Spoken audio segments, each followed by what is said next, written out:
Hi, today in front of me Lenovo Tab E10 and I'll show you how to add or remove home screen widgets on this device.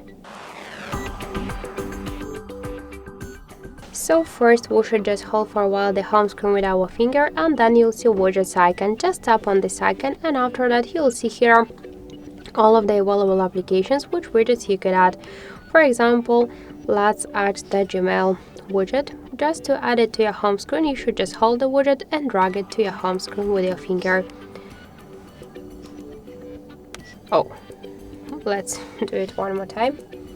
So let's just add the calendar schedule. For example, hold the widget and drag it to your home screen. To move here widget on the screen or between the screens, you should just hold and drag it. If you want to resize the widget, hold it for a while and after that you could make it bigger or smaller.